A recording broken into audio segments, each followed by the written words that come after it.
in such degenerative diseases, immune deficiency syndrome, age-related complex, Alzheimer's disease, amyotrophic, new variant brucellose, under fatigue syndrome, and fibromyalgia, Charcot disease, Crohn's colitis, type lupus, Lyme disease,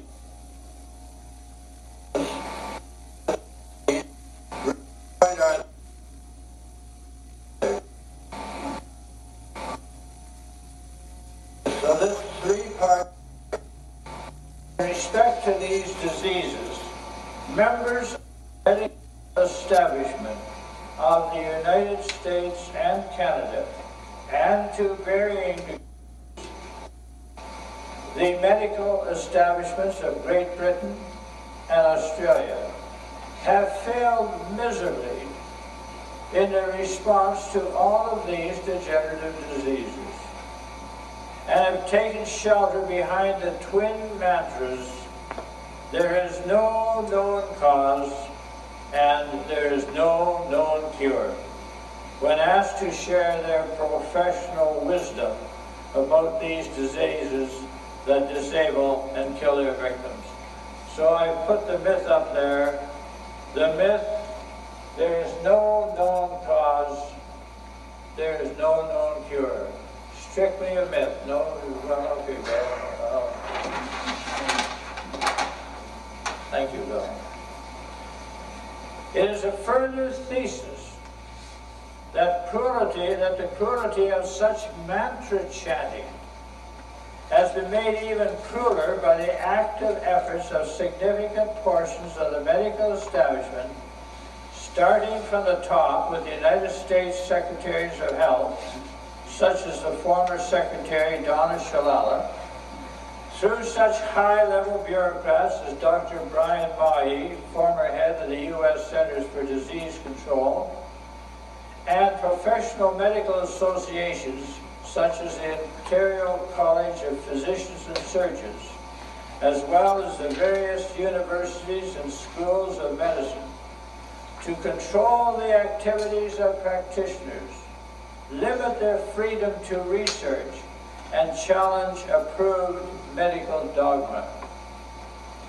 It is my considered opinion, backed up by 10 years of single-minded study of the medical literature and practice, and by consultation with informed and caring researchers, that such bureaucratic domination of the whole field of human health has resulted in many millions of patients being denied the opportunity to explore reasonable, scientific, and logical alternative health approaches in favor of the approved approaches, largely springing from the money-making motivation of the pharmaceutical industry. Now this sounds strong. Let me tell you that we have time and time and time again seen it borne out. And more so than the average person ever sees. Even worse, many top bureaucrats and medical practitioners, such as Dr. Irving Salat of the University of Toronto, have been the leaders in promoting cruel misinformation about such real and tragic diseases as chronic fatigue syndrome and fibromyalgia. And then there are those persons and institutions who have worked wittingly and actively not to advance human health, but to devise pathogens which contribute to the loss of health. Included in this category are Queen's University in Kingston, Ontario, Canada, and a former biology department head at Queen's University, Dr. Wilfred Reed. Now, when I made this statement in Brockville, Ontario, Canada a few years ago, a newspaper reporter there, who stumbled into the meeting quite by accident, I'm sure, reported it in the paper, the Brockville Times, and he also phoned the Dean of Queen's University and asked for his comment. And the Dean of Queen's University says, nonsense. And he says, if Professor Scott says that again, Queen's University will sue him for everything he's got. Well, that would be a lost cause on his part, to say the least. But I immediately said it again, and I said it the next day, and I sent him a copy of my saying it, and I've been saying it ever since. And I continue to send him copies. And I continue to challenge him, sue me, take me into court, and let me subpoena your evidence. Finally, there are various governments of the nation's name which have used millions of innocent citizens as guinea pigs upon whom pathogens developed by the militaries and their cooperating universities and private laboratories have been tested. An example of such activities is seen in the breeding of mosquitoes by the Canadian government at the Dominion Parasite Laboratory in Belleville, and the contamination of these mosquitoes with various disease pathogens at Queen's University. Now, we happen to know all about this, and as I said last year, we owe it to Canadian inefficiency. What had happened was, Canada was asked by the United States to cooperate with the military back in 1942 to develop biological weapons. And Canada agreed to participate in that, and they were working along together.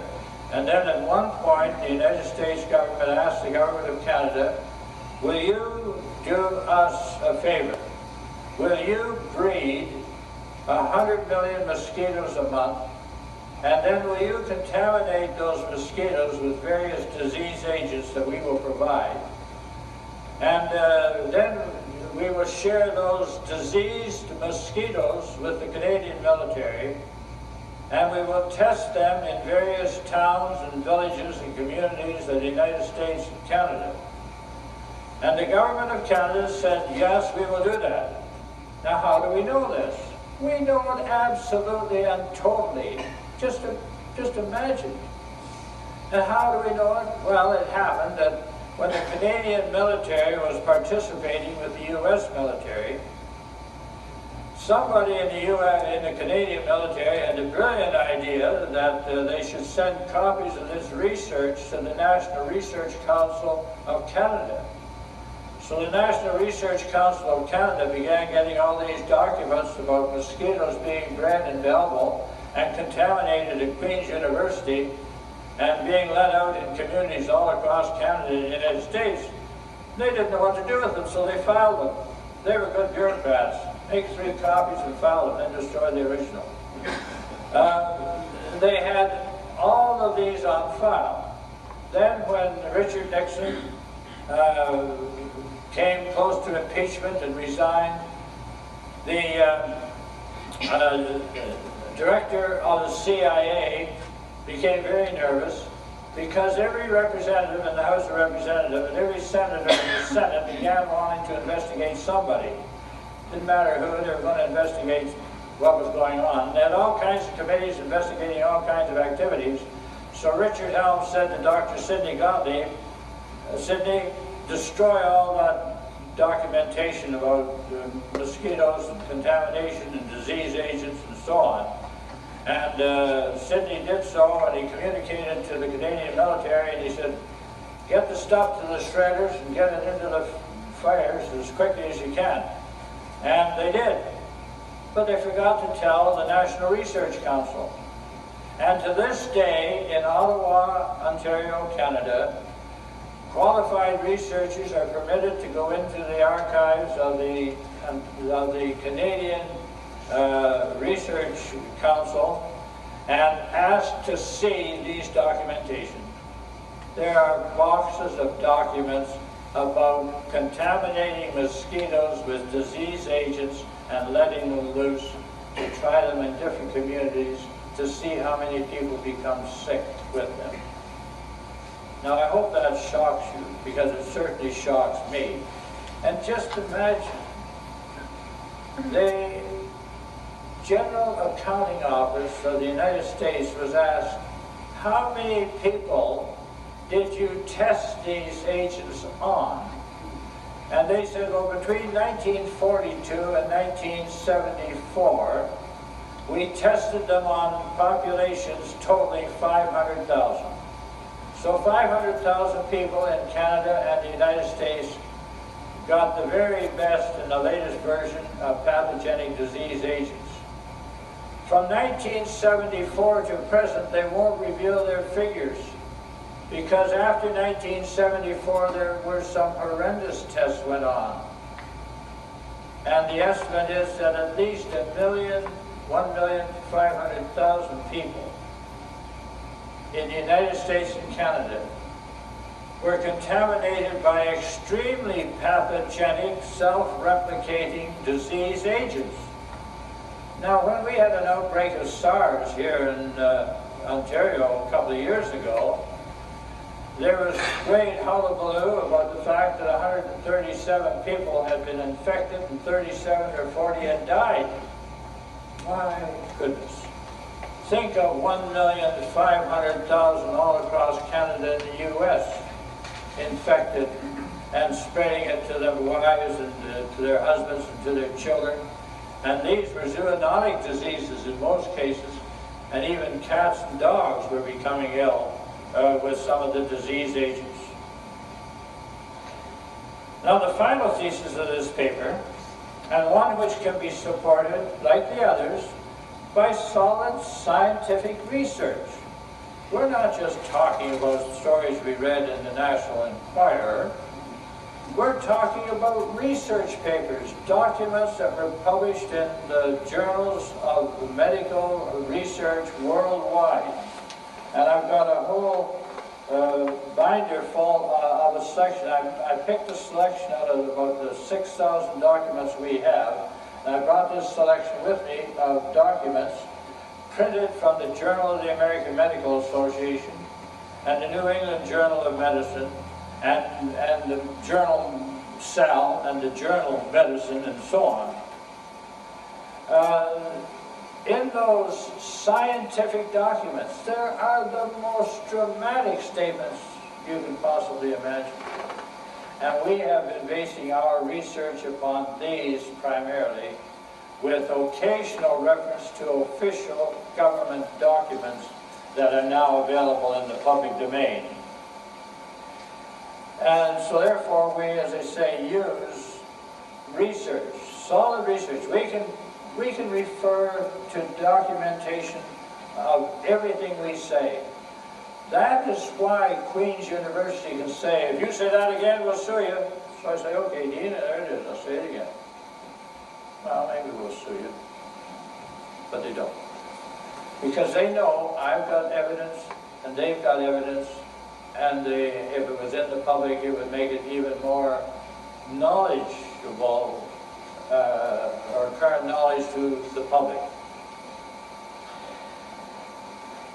So this research, already conducted and reported in the peer-reviewed literature and in government documents, is that far more is known about the etiology of diseases such as multiple sclerosis, Parkinson's disease, chronic fatigue syndrome, rheumatoid arthritis, fibromyalgia, Alzheimer's, AIDS, cancer, and other diseases than is currently made available to a large part of the medical community. There are so many doctors don't know what we're talking about. Bill and I traveled all the way to New Brunswick, Canada, last year to represent a lady who was ill with chronic fatigue syndrome. And the government of Canada called forth a witness from Ottawa, a medical doctor from Ottawa named Dr. Raynaud. And they said, Dr. Raynaud, are you an expert in chronic fatigue syndrome? And he said, yes, I am. And they said, well, we'll give you $1,000 a day to go down and testify about chronic fatigue to this government Canada Pension Plan Tribunal, and you'll be up against Don Scott and his son Bill. So anyway,